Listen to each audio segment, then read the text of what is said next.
Yun, magandang araw po sa inyong lahat, Luzon, Visayas, Mindanao, pati na rin po sa mga kababayan nating mga OFW. Welcome po sa panibagong reaction video dito sa Makapili TV. Kung sa nakaraang video po natin, yung kay Attorney Neil, di ba? Yung tungkol po dito sa pagkakasite and contempt po ni Attorney Zulaika Lopez at yung tangkang pag-transfer po sa kanya from detention cell ng House of Representatives papunta po sa Women's Correctional. Nasabi niya doon na unusual po yung ginawang plano po ng House of Representatives doon sa paglipat kay Attorney Zulaika papuntang Women's Correctional. Dahil sabi niya, usually nangyayari dapat yan o ginagawa yan during office hours po. So, nangyari yung pagbaba ng transfer order middle of the night po.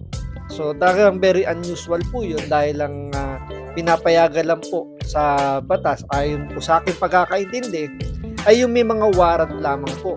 So, kung sinabi natin may warrant, ito ay mga nabigyan na po ng mga ng judgment po ng korte, either warrant of arrest or guilty verdict.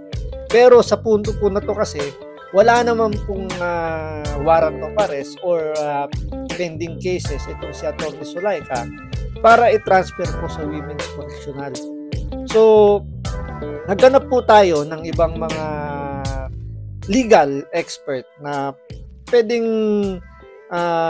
sumang-ayon po sa ating mga pananaw. At ito po, nakita po natin yung paliwanag po ni Fiscal EJ na tumutugma rin po sa paliwanag po ng mga napanood po natin na sinasabi nga po na itong ginawa po ng House of Representatives medyo umaabuso na po sa kanilang kapangyarihan dahil nga doon po sa pag-transfer po o yung planong pag-transfer kay Atty. Zulaika Lopez papuntang detention cell. So shout out po kay Fiscal EJ, hiramin ko lang po yung inyong video dahil napakaganda po ng pagkakapaliwanag nyo. Ito po ay magiging basihan din po na sinasabi rin natin na mukhang tama po yung ating mga naging paliwanag at mga naging paliwanag po ng iba na sinasabi nga po nila na medyo sumobra po yung ginawang action po ng House of Representatives doon sa plano nilang paglipat kay Atty. Zulaika na yun yung naging resulta kung bakit dinala po sa ospital itong si Atty. Lopez. So ito, panoorin po natin itong paliwanag po ni Fiscal EJ. So bago ang lahat, syempre, kung hindi ka pa nakasubscribe sa Makapili TV, baka pwede naman pong pakipindot po muna yung subscribe button. At the same time, palike na rin po ng video, wala naman pong bayad yan. Kaya pindot na. So ito, panoorin po natin si Fiscal EJ. Fiscal EJ, pasok! House panel cites Office of the Vice President Chief of Staff Undersecretary Zulaika Lopez for contempt as lawmakers found her committing undue interference in the panel's hearings.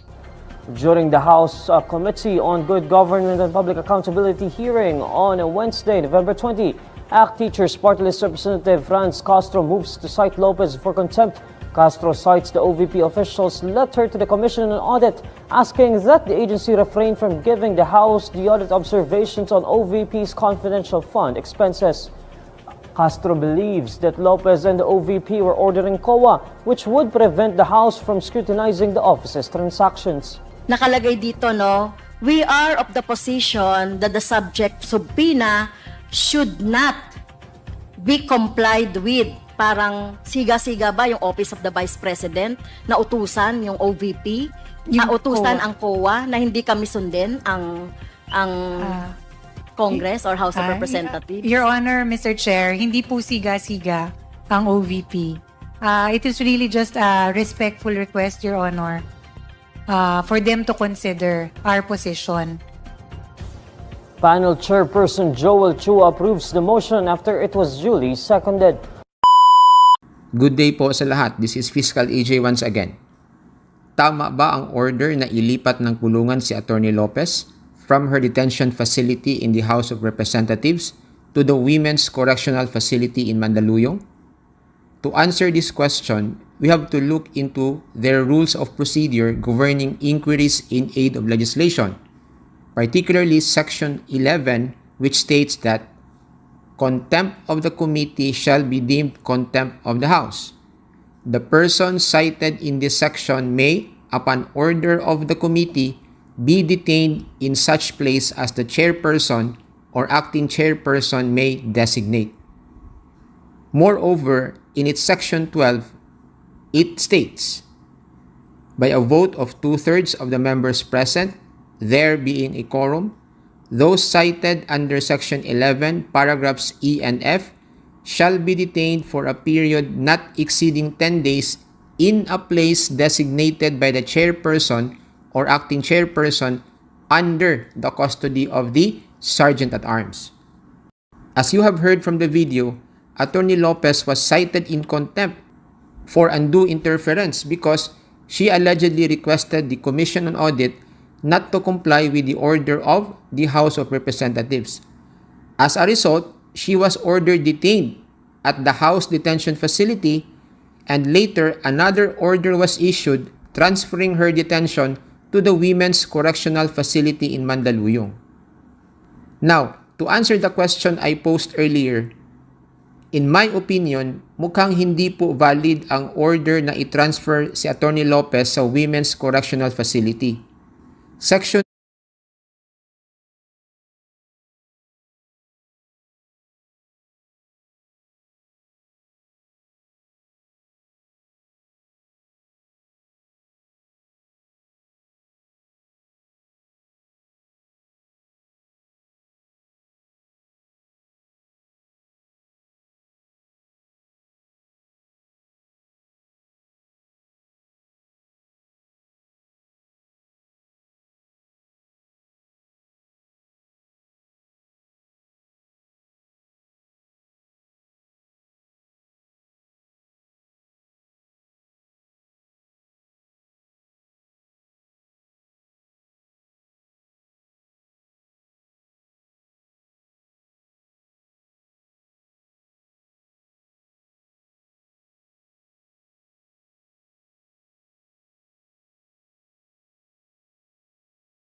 clearly states that if the ground for contempt is undue interference, the person shall be detained in a place designated by the chairperson under the custody of the Sergeant at Arms.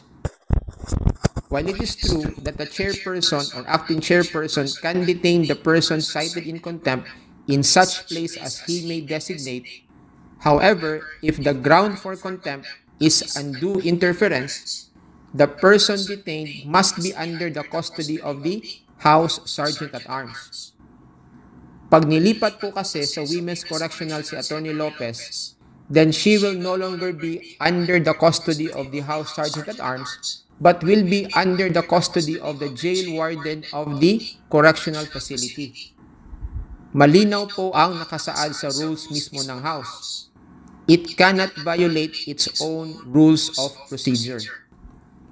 Now, if I am the counsel of Attorney Lopez, I will also argue that her transfer to the Women's Correctional will not be proper because a correctional facility is only for persons facing criminal charges in court.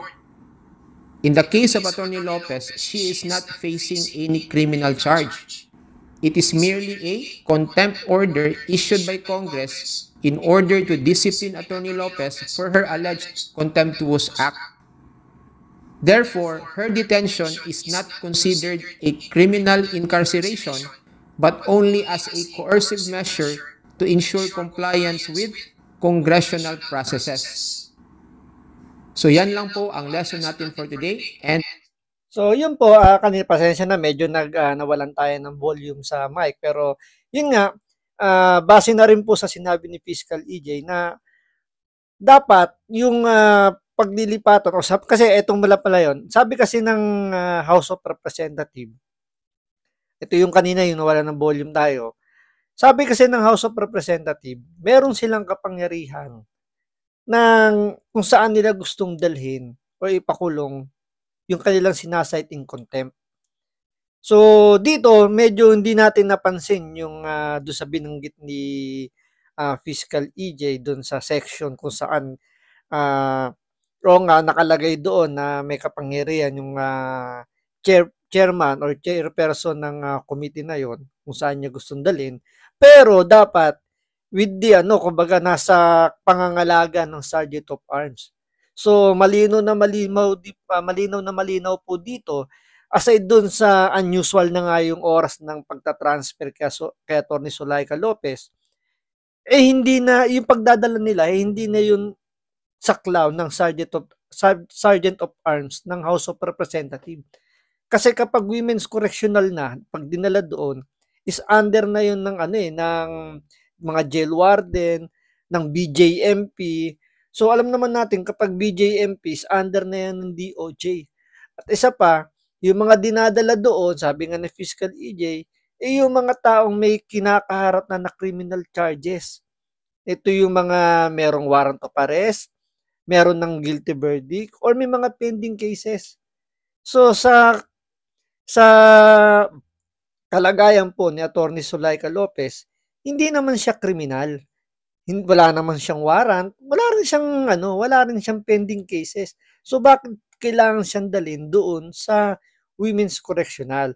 So ang nakikita natin dito na kaya ginawa yun ng House of Representatives is para pahirapan po, hindi lang po yung kanilang resource person, pero ang pinupuruhan nila rito is si Vice President Sara Duterte dahil sa mga aksyon niya tulad ng hindi niya pagtitake ng oath nung una, hindi niya pagdalo sa mga hearing na ginagawa ng House of Representatives, tapos ayun nga yung mga tirada niya dito sa committee ito. So ito na yung pinaka parang ganti.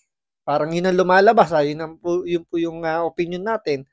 Parang ito na po yung pinakaganti nila kay VP Sara. At yun nga lang, dahil nga doon sa ginawa nilang action na yun, minalagay po sa alanganin ng buhay.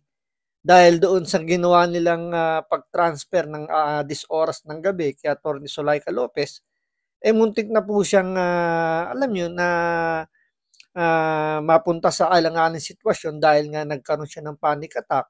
Siyempre, kahit naman sino, di ba, na this oras ng gabi, itatransfer ka sa correctional. Siyempre, isipin mo, marami nang tatakbo sa utak mo. It's either pwede ka itaob, pwede ka itumba, or anything, lahat ng pwedeng pumasok sa isip mo, magiging na yun, magiging trauma na sa'yo yun. So, ganun yun nangyari kay Atty. Zulaika Lopez. So, nagkapatong-patong na, andun na yung napahiya na siya, di ba? Nasira na yung pangalan niya eh. Ikinulong siya ng walang kasalanan.